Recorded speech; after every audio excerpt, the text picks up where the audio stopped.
I'm gonna need one more chair for one more person. Thank you. And let's also put our Instagram for Mangrove. Please put our Instagram for Mangrove. Please encourage them. Thank you so much. Thank you.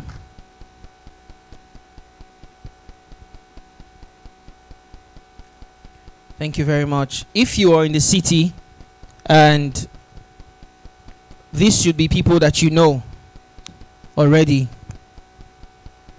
Please, I don't like how I'm sounding. If you can do something about this. I don't like how I'm sounding. Thank you so much. Okay, real quick, we want to talk about the intersection between film and photography. Like the first speaker said something to us earlier. He talked about how we should stop watching movies, with low PCA, right? Yeah, that's what he said. I took that. So let me just start real quick, just one minute each, yeah? Just quickly, just delve into it. The intersection between film and photography. Let me start with you. Please. All right. Thank you very much. So for the intersection between film and photography, for me, I believe both of them are tightly knit together. Okay.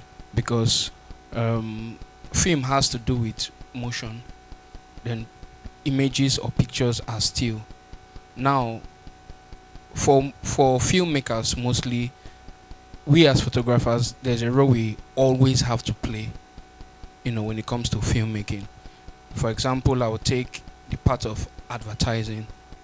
So for most of the adverts as regards, film making and film releases that we see, most times images are used for those adverts. Like when you go to the cinemas, when there's a premiere, the images are everywhere. That is one, major aspect that has to do with photography. To take those still images, even on movie sets, we have photographers who do BTS, behind the scenes for the movie. So filmmaking and photography, I don't think it can be separated. I don't think it can work independently. So they work together to give us the final production we see. Because most times when we put out adverts for films especially, we have short trailers, yes, but there is still a place and a space for still images, which has to do with movie posters. Then when we want to do maybe billboard screens, images have a very, very vital role to play. And creating those images and those short videos or those videos, equipment-wise, we use similar equipment. So I would say filmmaking and photography is tightly knit together. Tightly knit together. Thank you very much, Ace. Now, let me come to you, Jude, yeah? One of the movies that have left me gobsmacked for a very long time is the movie Cry for Help, featuring Nkiru Sylvanus. And one of the interesting thing about that movie is the picture, right? It had Nkiru Sylvanus and tears, rolling down on our eyes and all that. And even before we saw the movie, we all just knew that there was going to be tears in this movie. But we didn't envisage that we were going to cry too, But walk me through, as a photographer, you are on a movie set, you are watching people shoot movies. What are you seeing from your own point of view, regardless of the screen, the script, what the actors, what they are giving? As a photographer on a movie set, what are you seeing? As a photographer on a movie set, I'm actually seeing the entire story unfold in motion instead of seeing them in still. Because as a photographer, you can only capture still images, okay? But being on a movie set as a photographer, definitely you also will be carried along, and then you will also be looking for those height, that height of emotions where you think, okay, if I freeze this image here, it's going to tell my story the perfect way. Basically, that's what you're looking for. Okay, now I'm on the movie set, right? and you take these pictures and make these old stuff, still pictures as you call them. Or would you say that your BTS, is it content? Is it sellable?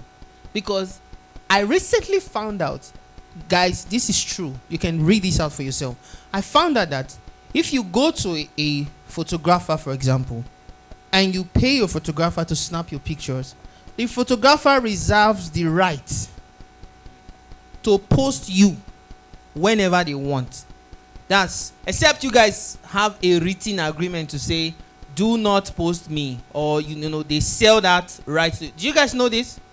Oh, this is a thing. It is actually. If you go there, even if you paid with your money, they can still decide to frame your image and sell it and put it up on exhibition. Oh, it's true. Am I lying? No. Oh, am I saying? Okay, so as a photographer, would you say that being on movie sets, having these still images, capturing all this, do you say that makes you a content creator? Would you say you pass for a content creator at that point? Or you are just a photographer, you have no business with making money with whatever content, whatever, you are just there to snap pictures and tell a story? Would you say a photographer can be a content creator? Thank you very much. First, the picture taking is a content, and who created it? The photographer. That makes him a content creator. Now, the other part of it is we've been talking about contract. Faith Awasa is my madam.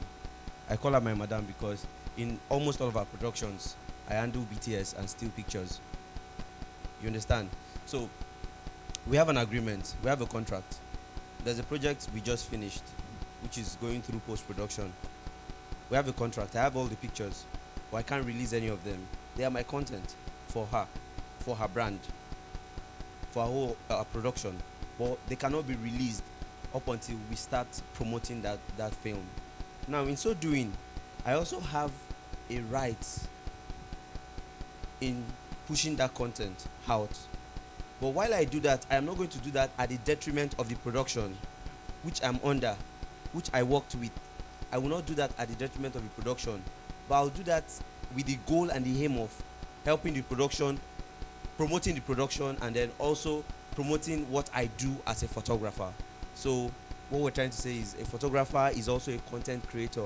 He only has to work within the circumference of his contract to achieve the aim of the production. It's amazing that all through this conference, all through the summit rather, we've heard the word contract a lot of times, yes? There's been a lot of talk of contract, and very few persons actually get to the point of signing contracts. I'll get there in a bit. But let's talk about, as a photographer, some persons here, they are BTS guys, you know, they will get their BTS either in motion or still. How would you say that they can play their role so well in such a way that they become a vital part of the production outfit? Because what I have seen in most cases is a lot of photographers are looked down on, right? Because they are not, whether first AD or second AD, they are not in front of the camera. They are mostly behind the person behind the camera. So it almost takes the role of the photographer on a movie set to either the third or fourth place down the line. And sometimes you can't even talk to actors because who are you? You feel me? Now, how do you think a photographer can rightly position themselves in such a way that they can amass respect for themselves whilst working on a set that may not carry their name with the end credit? Okay, I would like to answer that. For me personally, photographers are special, not because I'm a photographer, but you know, the work. But if photographers were not special, would you tell us? Yes, I will, sure. Now, Right, this right. is why I say so. You know, most times, just like you said, sometimes you see images being out there, you don't even know who shot it, you don't know who took it, but they are amazing most times. So, for me, I feel that photographers, personally, if you want to get that value for yourself, it has to come from your work. Your work gives you the value. For me, I believe no two images are the same, even if you're the one who took those two images almost at the same time. No two images are the same. So your work gives you that value. I will take for an example the recently concluded Bole Festival. How many of you saw the image that was trending? It was a drone shot. I believe most of you don't know who took that shot. And I believe even while he took that shot in that stadium, nobody even noticed. Nobody. But after the event, the image started trending because of how valuable and how he took that shot. When I saw the image, I just made a comment. I said, "You have to frame this image." That's what I said. But nobody knows that guy. He's a drone pilot. He's not even like directly a photographer, because you can't take such a shot with a camera, except maybe you're on a chopper or something. But a drone can perfectly take that shot, and he did a great job with that. So, what gives you your value or what makes you special is the work you put out. So sometimes we as photographers, sometimes we are in a hurry to just put out our work there. I get plenty work, so just do this one. But that work will come back. It will trace back to you. Somebody will trace who took this image, either good. Sometimes people ask that question for good and also for bad. So if your work is good, it brings you value. Is photography a monetization enterprise that can make you rich? That's something I want to know, because there are not very many popular photographers who you can say this person is making a lot of money from photography. And so you find a lot of young people, right, who do photography as a side hustle, and then they have the main hustle. So photography on Friday, Saturday and Sunday, or Saturday and Sunday, and Monday to Friday they have their 9 to 5. I'm not talking down on it. I'm just saying, is it a profitable enterprise for somebody to want to get into?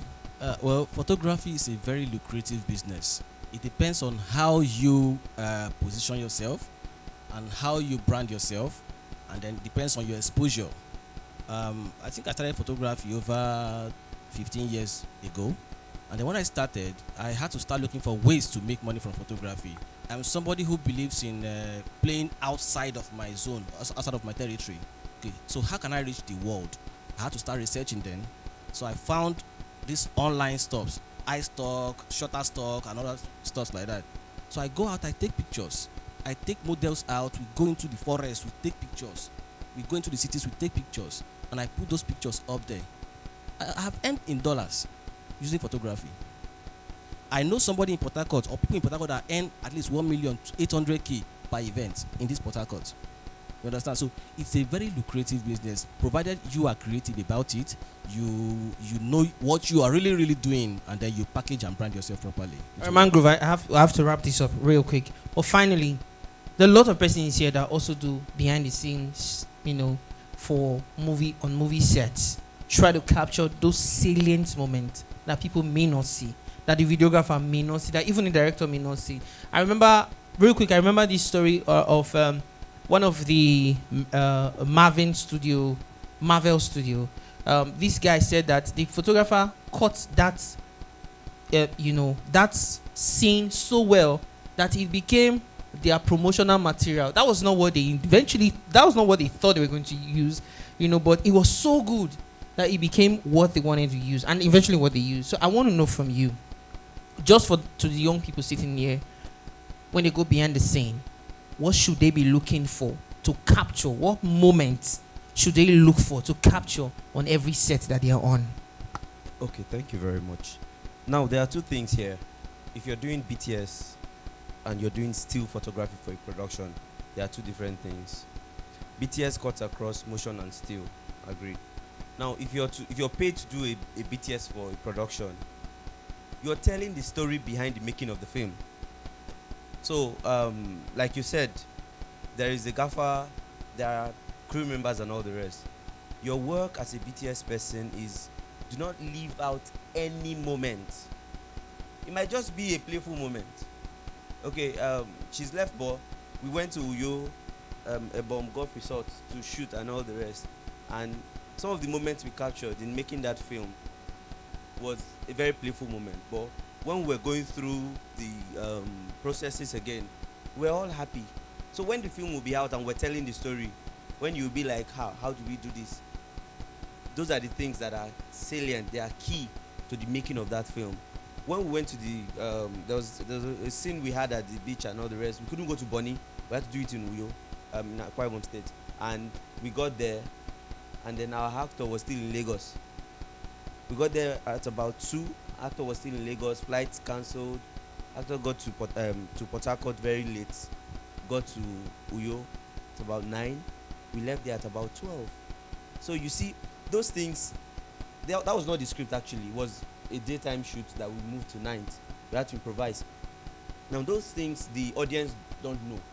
But when we're telling you the story of how this came about, you now see that the behind the scene person is very, very, very, very key to that production. Because you can't just do a production without telling the story of the production. All those stunts that you see, body doubles that you see, except they are trying to keep a trade secret, they don't want the public to know. But some of those materials are used for publicity that it increases the interest of the audience in wanting to see that movie. Now talking about the still aspect of it, the still, like we told you, beyond your trailer, the still is what you use to sell even in cinemas. Everywhere the movie is mentioned, the still is what you use. So behind the scene person and still photographer for a production is as important as the main DOP of that film. So thank you very much. Thank you very much. Thank you so much. Please put your hands together for them. You guys have been amazing.